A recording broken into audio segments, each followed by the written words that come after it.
aqui presente. E no dia de hoje eu trago aqui em nome do governo de São Paulo 4 importantes notícias. A primeira delas é que o Instituto Butantan enviou na manhã de hoje uma solicitação à Anvisa para o início dos testes da Butanvac, a vacina 100% brasileira. Lembrando que no mês de março o Instituto Butantan já tinha encaminhado à Anvisa o dossiê do desenvolvimento clínico dessa vacina e agora encaminha o dossiê pedindo o início dos testes para a aplicação em humanos da Butanvac. A Butanvac será a primeira vacina fabricada integralmente no Brasil, sem a necessidade de importação de matéria-prima, como ocorre atualmente com a Coronavac e outras vacinas aplicadas no Brasil. Para detalhar o que foi encaminhado à Anvisa e principalmente os próximos passos da Butanvac, o Dr. Dimas Covas, presidente do Instituto Butantan, dará mais detalhes. A segunda informação do dia de hoje é que pela primeira vez, depois de 2 meses de alta, o estado de São Paulo apresenta uma queda de 23% no número de óbitos da Covid-19 em nosso estado de São Paulo.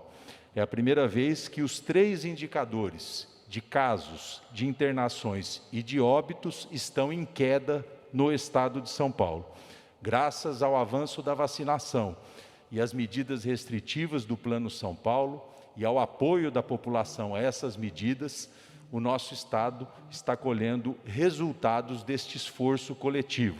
E depois vou pedir ao nosso secretário Jean Gorenstein que faça o detalhamento da queda do número de óbitos no estado de São Paulo.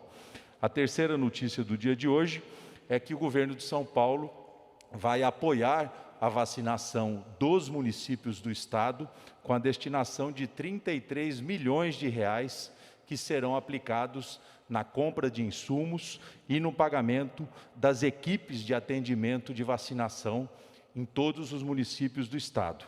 Depois vou pedir para que a nossa coordenadora do Programa Estadual de Imunização, a doutora Rejane, possa detalhar o uso desses recursos e também a situação da vacinação no estado de São Paulo. Quero aproveitar para, em nome do governador Dória, em meu nome, agradecer o apoio dos prefeitos, das equipes municipais de vacinação, que ao lado do esforço do governo de São Paulo, tem feito a diferença na vacinação da população paulista. Já passamos de mais de 10 milhões de doses aplicadas. E a quarta informação da nossa coletiva de hoje é que amanhã, conforme já anunciado na semana passada, na fase de transição, está liberado o funcionamento do setor de serviços no estado de São Paulo. Salão de beleza, restaurantes, academias, parques, portanto, a partir de amanhã, com os protocolos sanitários, com os horários definidos de funcionamento, poderão estar abertos em todo o estado de São Paulo. E vou pedir para que a nossa secretária Patrícia Ellen possa fazer o detalhamento dos protocolos e do funcionamento do setor de serviços, que a partir de amanhã está liberado em todo o estado de São Paulo. Para o detalhamento dessas informações e notícias, eu quero convidar o nosso presidente do Instituto Butantan, Dr. Dimas Covas, que vai falar sobre o pedido à Anvisa do início dos testes com humanos da nossa Butanvac. Por favor, Dr. Dimas Covas. Obrigado, obrigado, vice-governador. Eu tenho um diapositivo próximo, então, que diz aí alguns detalhes, que mostra alguns detalhes do estudo clínico que foi submetido na manhã de hoje à Anvisa. E lembrar aqui alguns fatos importantes relacionados a essa vacina. É uma vacina que será muito rapidamente produzida aqui no Brasil integralmente, não depende de nenhuma importação de matéria-prima, uma capacidade enorme de produção, já a partir, inclusive, dessa próxima semana, a nossa fábrica que produz a vacina da gripe, né, como já terminou essa produção, né, nós entregamos todas as doses para o controle de qualidade e brevemente a liberação para o Ministério de 80 milhões de doses. A fábrica está liberada, então, para iniciar a produção da Butanvac. Vamos iniciar essa produção brevemente e esperamos ter até o mês de junho, julho, no mais tardar, né, pelo menos 40 milhões de doses dessa vacina, que ficará aguardando o resultado do estudo clínico. Então, hoje nós submetemos o protocolo de estudo clínico de fase 1 e 2. É um estudo que tem uma duração prevista máxima de 20 semanas, mas que a partir da 16ª, 17ª semana nós poderemos ter já os resultados de análise primária. E com isso solicitar, né, o uso emergencial pela Anvisa. Submetemos hoje, aguardamos agora o parecer da Anvisa, né, esperamos que isso ocorra dentro do mais curto espaço de tempo possível, né, dada a urgência do momento e dado aí a necessidade de evoluirmos muito rapidamente nesse assunto. Quer dizer, é uma vacina que pode fazer diferença a partir do segundo semestre, diferença para o Brasil, né, e para outros países, porque nós temos uma grande capacidade produtiva. Então, essa é a boa notícia do dia. Obrigado, vice-governador. Obrigado, doutor Dimas. Vamos ao doutor Jean para a atualização dos dados da saúde com essa boa notícia da queda do número de óbitos no estado de São Paulo. Boa tarde, vice-governador Rodrigo Garcia. Boa tarde a todos. Estamos hoje trazendo os dados da semana epidemiológica com uma queda da taxa de ocupação dos leitos de unidade de terapia intensiva e também de enfermaria. As taxas de ocupação no estado estão em 81,1%, na Grande São Paulo 79,2%, e eu gosto muito de reforçar que no dia 1º de abril nós tínhamos 92,3% da taxa de ocupação nos leitos das nossas unidades de terapia intensiva, quando na oportunidade nós tínhamos absolutamente 13.120 pacientes internados. Notem que hoje nós temos 10.808 pacientes internados em leitos de terapia intensiva. Próximo, por favor. E a boa notícia é que pela primeira vez nas 8 semanas epidemiológicas que tivemos, portanto, por 2 meses, é a primeira vez que nós temos uma redução concomitante dos 3 índices: casos, internações e óbitos. Casos, tivemos uma queda em comparativo à 15ª semana epidemiológica, em 14,3%. Nas internações, tivemos um percentual comparado na semana passada, que já veio em descenso, com uma queda de 6%, e de óbitos, 23,6%. É importante lembrar que nós já vínhamos apresentando uma queda há 4 semanas das internações, e é a nossa primeira vez, nesse período, com a queda de óbitos, deixando muito claro que o óbito ele vai ser algo visto mais tardiamente na pandemia. Esses dados nos trazem um alento, nos trazem esperança e reforçam que as medidas tomadas pelo Plano São Paulo, fazendo o faseamento vermelho, passando para uma fase mais restritiva, a fase emergencial e agora uma fase de transição, mostram a responsabilidade que o governo do estado tem com a saúde e a proteção da vida, assim como a preocupação com a vacinação que vem acontecendo de forma progressiva. Muito obrigado. Obrigado, doutor Jean. Vamos agora a Regiane de Paula, que é a coordenadora do Programa Estadual de Imunização, para o detalhamento da vacinação em São Paulo. Obrigada, vice-governador.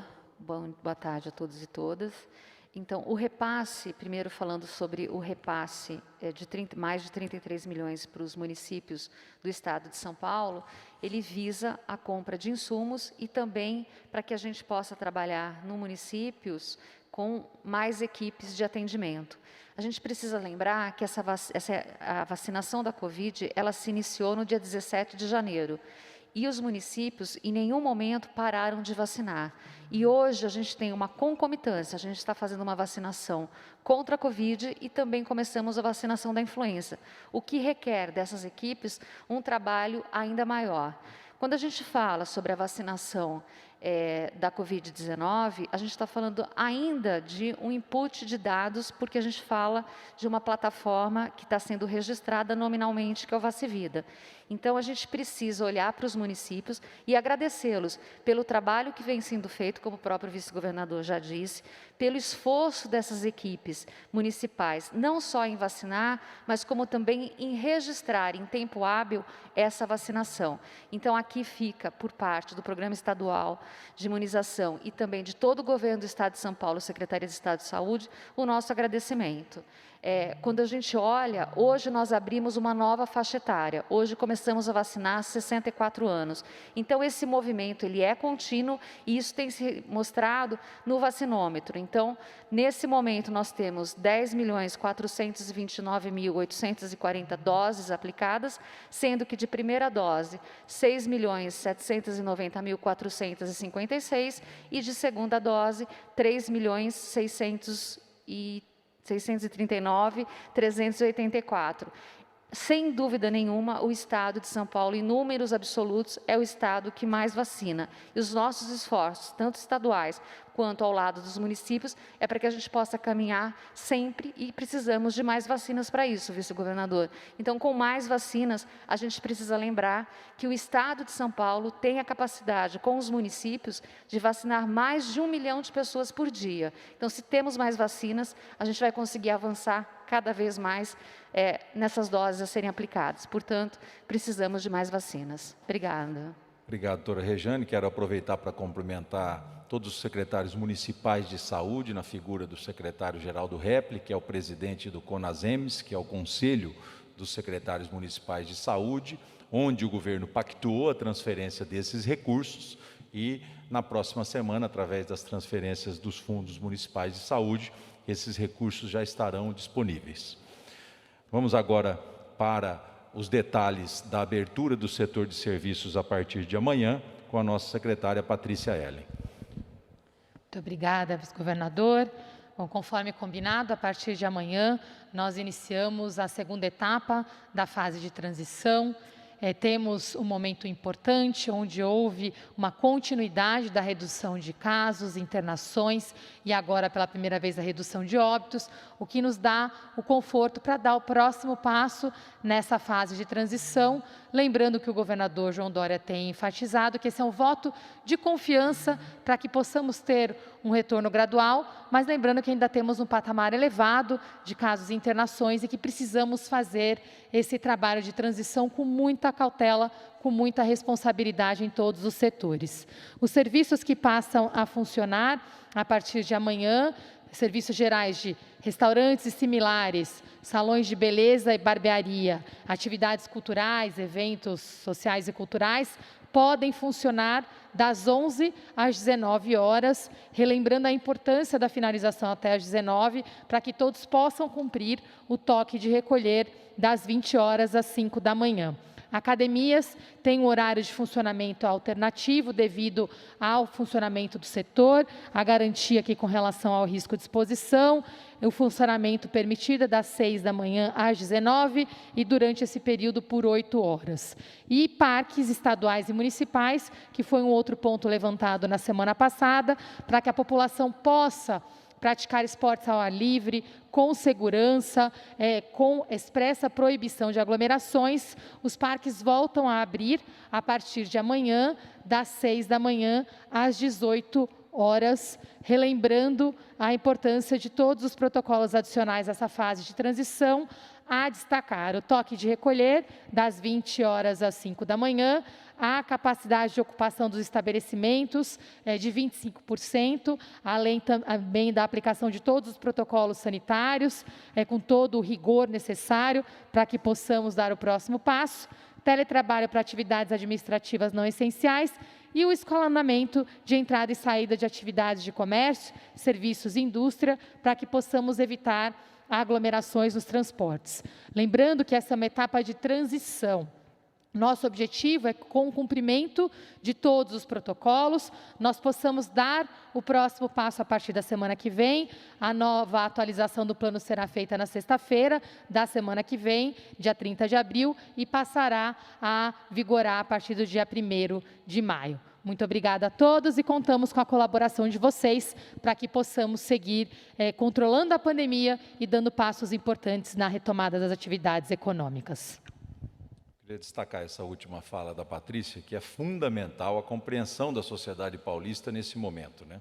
O governo tem se esforçado, junto com a sua equipe técnica, com o apoio do Centro de Contingência, para poder dar passos seguros adiante, né? Por isso, a fase emergencial naquele momento mais agudo, por isso a fase de transição neste momento, né? A boa notícia do funcionamento do setor de serviços a partir de amanhã, mas a população segue sendo o principal ator nesse processo, né, de poder continuar com a sua quarentena comportamental, com os cuidados básicos de higiene, de proteção, né, sendo a grande arma que nós temos nesse momento contra o vírus. Então, agradeço a Patrícia pelos detalhes e quero agora passar a palavra aos jornalistas que foram previamente inscritos aqui para as perguntas do dia de hoje, começando pela Bruna Macedo, da CNN.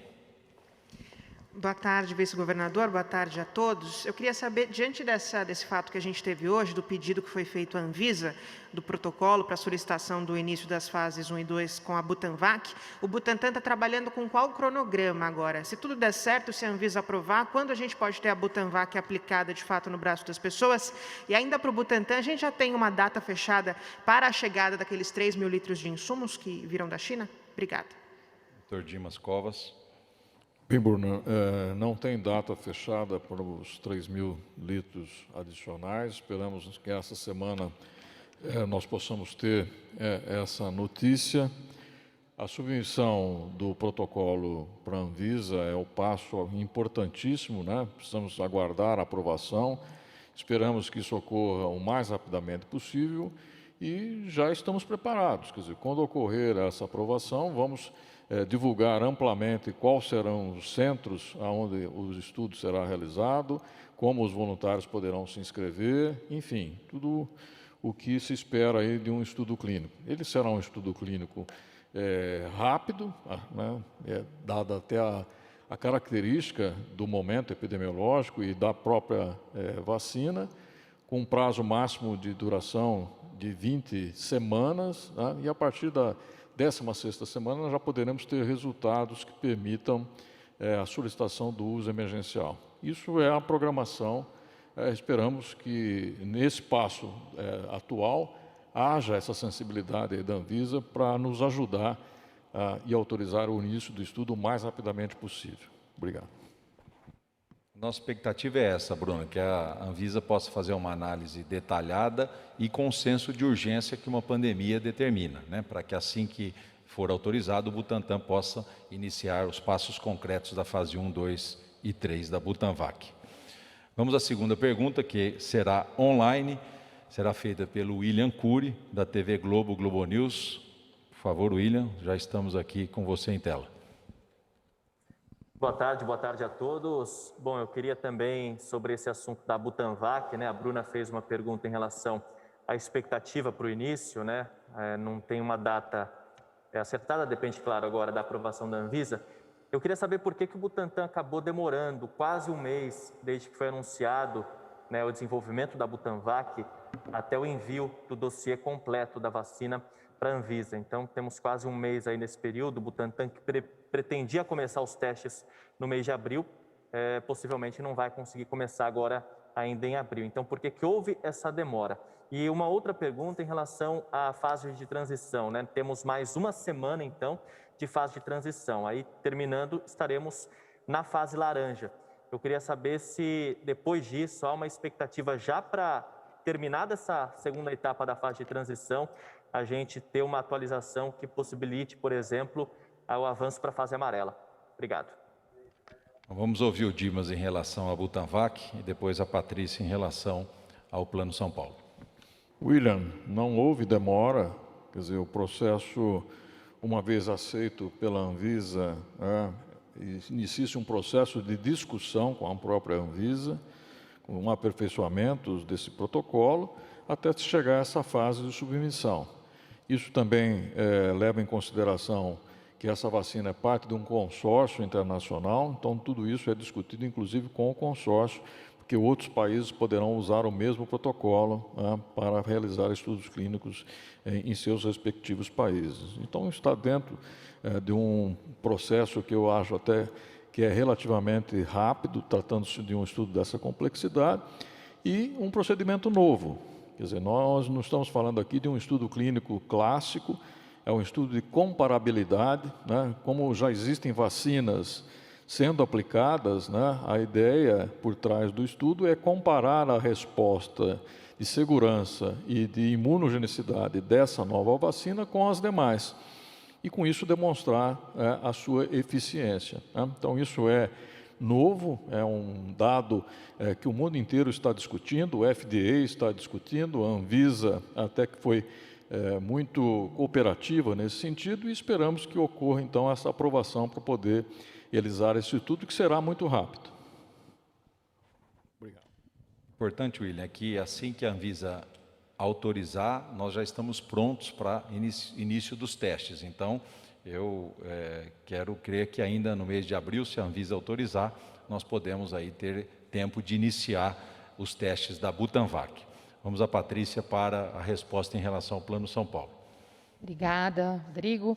Bom, Will, o que nós estamos fazendo, como o governador João Dória sempre trouxe com total transparência, é acompanhar os indicadores diariamente, junto com o centro de contingência, com todas as diretorias regionais de saúde, com os prefeitos. Então, foi intensificado o trabalho também de monitoramento junto com os prefeitos. O governo sempre reforça, e o governador especificamente, a importância dessa abordagem municipalista. O que nós vemos nos indicadores? Existem 4 regiões que já estão evoluindo com ocupação menor que 80%. Tá? Então, tivemos uma melhora expressiva na Baixada Santista, na Grande São Paulo, em Piracicaba, em Campinas, sendo que 3 dessas são as regiões que concentram a maior parte da população. Para darmos o próximo passo, essa fase de transição e o resultado dela são extremamente importantes. E o próximo passo natural seria exatamente avançar com mais atividades sendo flexibilizadas, liberadas, no equivalente à fase laranja. Estamos trabalhando neste momento em 3 frentes, revisando o funcionamento da fase laranja, da amarela, ouvindo os setores. Hoje mesmo temos a 3ª reunião, o governador pessoalmente participou de reuniões com o comércio, com o setor de restaurantes, os setores mais convalescidos. Tivemos reuniões com o centro de contingência, o Gabardo liderou, e hoje temos novas reuniões com eles, porque estamos olhando não somente o aspecto de atividades econômicas, mas também toda uma mobilização conjunta dos setores para a retomada econômica, setorial e regional. Agora, a fase amarela é uma próxima etapa. Nós temos que viver uma etapa de cada vez. Acho que o nosso papel aqui é sempre lembrar a população que, às vezes, é melhor dar um passo menor do que dar um passo grande e ter que dar 2 para trás. É isso que nós estamos evitando agora, com muita responsabilidade e transparência. Muito obrigada. Obrigado, Patrícia. Vamos à próxima pergunta, que é da Mayra de Jaimo, da Rádio e TV Bandeirantes. Boa tarde a todos. Bom, eu queria insistir na questão da Butanvac, Dr. Dimas, porque inicialmente, em março, havia uma expectativa, claro, se tudo der certo nos testes, de já começar a aplicar em julho as vacinas. Mas ontem, o Dr. Ricardo Palacios deu uma entrevista na Rádio Bandeirantes, que ele falou da aplicação só para dezembro ou janeiro do ano que vem. Então, eu queria entender se houve um recálculo de rota, se vocês reavaliaram essa data. E eu recebi muitas mensagens de professores. Então, queria saber, vice-governador, se já há alguma expectativa para a próxima etapa da vacinação dos professores. Obrigada. Bom, vou responder em relação aos professores. O nosso secretário Rocieli tem dialogado com a rede pública e privada da educação de São Paulo, em nome do governador João Dória, tem ponderado a expectativa da rede que a gente possa reduzir a questão das idades. Esse tema está sendo discutido junto ao Programa Estadual de Imunização, e assim que nós tivermos condições e convicção de poder acessar mais doses e, consequentemente, reduzir a idade da vacinação dos professores, o governador João Dória fará esse anúncio. Ainda não tem uma decisão, nós temos ainda algumas mudanças de cronograma na distribuição de vacinas do Ministério da Saúde que não nos dão a segurança hoje de fazer um avanço em relação a isso. E em relação ao Butanvac, por favor, Dimas Covas. Mayra, a expectativa para julho é as vacinas prontas e elas estarão prontas, né? Iniciamos brevemente já a produção. Com relação ao estudo clínico, como eu mencionei, ele durará 20 semanas. Então, faça as contas, né? 20 semanas, no máximo, o resultado do estudo clínico, sendo que a partir da 16ª semana já poderão aparecer estudos, os primeiros estudos que permitam a solicitação de uso emergencial. Se você projetar isso no tempo, nós estamos falando de setembro, uma data possível de obtenção da autorização para uso emergencial. Obviamente que isso não depende do Butantan, o Butantan tem sobre a sua responsabilidade realizar os estudos e produzir a vacina. A primeira parte, que é a produção da vacina, ela estará em curso brevemente e os resultados também do estudo clínico esperamos que muito brevemente estejam disponíveis. A partir daí, aí já é a responsabilidade de análise da própria Anvisa. Obrigado. Obrigado, doutor Dimas. Vamos agora à quarta pergunta, que é da Natasha Mazaro, da CBN. Oi, vice-governador, boa tarde a todos. A minha pergunta é em relação ao kit intubação. Entidades médicas alertaram sobre os rótulos dos medicamentos que chegaram ao Brasil estarem escritos em mandarim. Eu queria saber, aqui no estado de São Paulo, se os medicamentos que nós recebemos estão em mandarim, se isso inviabiliza o uso, quais as providências que podem ser tomadas. Se me permite também, vice-governador, uma atualização em relação à variante semelhante à sul-africana que foi encontrada no estado de São Paulo, no início de abril. Queria saber uma atualização, houve outros casos aqui no estado de São Paulo, ficou concentrado ali na região de Sorocaba, outras cidades também tiveram ali relatos dessa variante. Vamos ao doutor Jean, nosso secretário, para a resposta.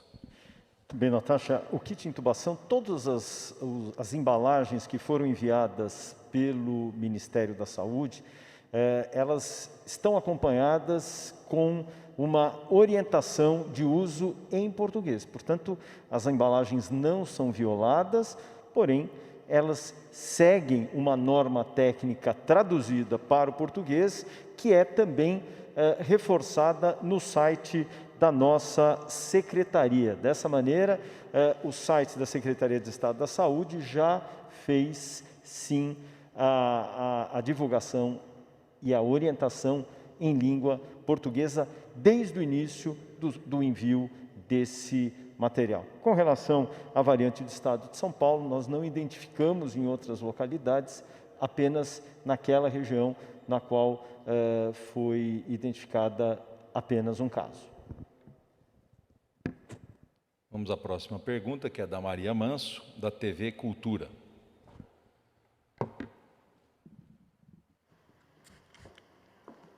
Boa tarde. Doutor Dimas, eu queria voltar à Butanvac, que eu acho que está todo mundo muito curioso em relação a ela. Se o senhor puder antecipar para a gente qual vai ser o perfil dos voluntários que vão participar dos testes e como funcionam esses testes de comparação de vacinas, que também é um tipo de teste novo que a gente gostaria de aprender como é, até para poder acompanhar depois. E se a doutora Regiane puder só comentar essas notícias sobre pessoas que receberam doses diferentes da vacina, inclusive aqui em São Paulo, por favor. Por favor, doutor Dimas. Maria, o nome do teste é exatamente esse. É um estudo clínico para segurança e imunogenicidade, comparativo. Então, ele não é um teste, né, de você incluir voluntários comparando o grupo vacinado com o grupo placebo. Aqui você já tem o padrão, que são já determinados pelas demais vacinas, né? Então, você já sabe o que esperar de uma vacina. E, portanto, você vai avaliar uma nova vacina de forma comparativa, sempre na perspectiva de que ela possa ser melhor, né? Então, você tem marcadores imunológicos, você tem já os parâmetros de segurança, e é isso que nós vamos fazer. Vamos iniciar uma fase inicial de segurança, ou seja, se a vacina não traz nenhum tipo de efeito adverso, e no segundo momento a imunogenicidade. Quer dizer, vamos estudar as pessoas que vão receber, qual é a resposta imunológica que essas pessoas desenvolvem e comparar essa imunogenicidade com a resposta de outras vacinas já descritas. Com isso a gente pode inferir, né, a eficiência da vacina. Quer dizer, se ela for superior do ponto de vista desses parâmetros a serem analisados, a gente evolui, né, e aí já tem condições, inclusive, de pedir o uso emergencial com base nesses resultados. A população-alvo será a população adulta, nesse momento, né, acima de 18 anos, e incluirá indivíduos que já foram, inclusive, vacinados, né, ou que já foram, inclusive, acometidos pela Covid, e indivíduos que não tiveram ainda o contato com o vírus, né. Então, existe todo aí um racional para obter essas respostas que eu mencionei para você. É um estudo curto exatamente por isso, né? Então, houve um esforço de agências regulatórias do mundo para definir alguns pontos que esses estudos devem ter. Isso aconteceu recentemente com o FDA e a Anvisa agora teve a primeira oportunidade também, vai ter a primeira oportunidade também de se manifestar sobre o assunto. Esperamos que seja positiva essa manifestação e possamos, de fato, colocar isso em prática rapidamente. Mais uma vez, o Brasil, né, será o primeiro país a testar uma vacina nessas condições. Quer dizer, ainda nenhum outro país começou um estudo de comparação, né, com as outras vacinas existentes. Nós vamos ser o primeiro, inclusive, mais uma vez. Obrigado. Doutora Regiane. Maria, é muito importante a tua pergunta, eu agradeço, porque o que nós tivemos e nós avaliamos, na maioria dos casos, principalmente no município em que foi relatado um grande quantitativo de pessoas que teriam tomado doses diferentes, na verdade foi um erro de registro. Então, devido ao movimento, a drive-thrus e tudo mais, houve um erro de registro. Esse erro de registro já foi corrigido, inclusive na plataforma Vacivida, nós já revisamos. Por que a gente pode dizer que há um erro de registro? Porque os lotes, quando você faz a anotação de lotes, o lote do Butantan é muito diferente do lote da Fiocruz. Então, houve só um erro de registro que foi corrigido já e que não tinha sido informado ao Ministério, porque quando nós percebemos isso, já tinha sido imputado os dados ao Ministério da Saúde. Mas isso, nesse momento, também está sendo corrigido, porque nós já olhamos toda a plataforma, olhamos para esse município e temos a certeza que é um erro de digitação e não um erro de troca de vacinas. Bom esclarecimento, doutora Regiane. Vamos à última pergunta da coletiva de hoje, que é da Flávia Travassos, do SBT. Boa tarde, vice-governador, boa tarde a todos. Queria tirar uma dúvida com a doutora Regiane, ela falou dos recursos que vão ser enviados para os municípios para comprar insumos. Que insumos são esses? São insumos que estão faltando no estado de São Paulo ou não? Agulhas, enfim. E também tirar uma dúvida sobre a falta da vacina Coronavac para aplicação de segunda dose. Ontem o SBT Brasil exibiu uma matéria mostrando que em algumas capitais do país e, inclusive, no estado de São Paulo, está havendo falta da segunda dose. O que está acontecendo? O que isso pode acontecer novamente? Tem a ver com o atraso da vinda dos insumos da China ou não? O que está acontecendo para essa falta? Obrigada. Doutora Regiane. Obrigada, vice-governador. Flávia, veja, em relação ao repasse financeiro que está sendo feito aos municípios, não é porque falta insumos ou está faltando insumos. Cada município, no seu território, ele vai ver para que esse dinheiro pode ser utilizado. Então, é um aporte financeiro que foi pactuado entre os secretários estaduais municipais de saúde e a Secretaria de Estado e o governo do Estado de São Paulo, para que a gente possa dar agilidade aos processos dentro do município. Então, essa é uma questão relacionada à pactuação financeira que foi feita. Não há falta de insumos no Estado de São Paulo relacionados a vacinas, principalmente quando a gente fala de seringas e agulhas. Então, isso não está acontecendo. Mas no território, ele pode precisar, por exemplo, governador, de um descarpaque, algo que ele utiliza na sua rotina, e para isso esse recurso está sendo repassado. Essa é a primeira questão. A segunda questão, e aí eu vou falar especificamente sobre o Estado de São Paulo e sobre a dose 1 e a dose 2 a ser aplicada. Eu vou ser bastante didática no sentido de dizer o seguinte: nós temos o critério e o cuidado com o Programa Estadual de Imunização que, se eu mandar para uma faixa etária, como eu estou abrindo hoje, de 64 anos, D1, e essa faixa etária hoje é de Coronavac, eu tenho o mesmo quantitativo a ser enviado para os 645 municípios de D2. Então, não há falta no Estado de São Paulo dessa respectiva vacina de D2. Se em algum município houve uma falta pontual, o município precisa saber o porquê isso aconteceu. Nós temos relatos, por exemplo, de municípios que já abriram faixa etárias para 61 anos. Se eu hoje estou enviando D1 de 64 anos, como que alguns municípios conseguem abrir para 61? Então, é muito importante que no território os municípios fiquem bem atentos àquilo que está sendo enviado pelo Programa Estadual de Imunização, e o relato que a gente faz, a gente sempre encaminha o que é para D1 e o que é para D2 e de que forma isso acontece. Então, não há por que ter falta de D2 no Estado de São Paulo. Obrigado, doutora Regiane. Acho que é importante esclarecer que o Butantan tem feito as suas entregas regulares ao Ministério da Saúde, já foram mais de 45 milhões de doses. Nessas entregas existe um roteiro que estados e municípios devem seguir em relação à aplicação dessas doses, né?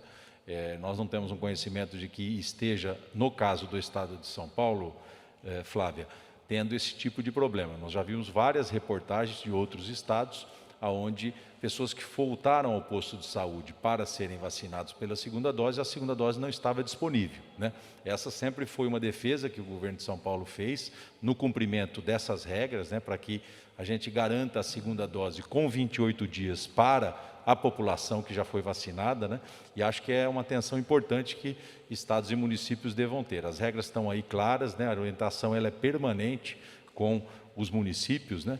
E lembrando mais uma vez que 8 de cada 10 vacinas aplicadas é a do Butantan, né? Então, não temos conhecimento aqui de São Paulo desse tipo de falta, e se tivermos conhecimento, vamos apurar, enfim, quais são as razões, porque não são as orientações do Programa Estadual de Imunização. Quero agradecer mais uma vez a presença de vocês, agradecer ao nosso presidente do Centro de Contingência, que está ali, doutor Paulo Menezes, ao doutor Gabardo. Hoje não tivemos questionamentos específicos ao centro. Agradecer ao nosso secretário de Desenvolvimento Regional, Vignoli, que tem trabalhado sintonizado com os prefeitos e prefeitas do Estado de São Paulo, a nossa equipe que participou, e agradecer a presença da imprensa aqui presente. Um bom final de semana, até a próxima semana. Muito obrigado.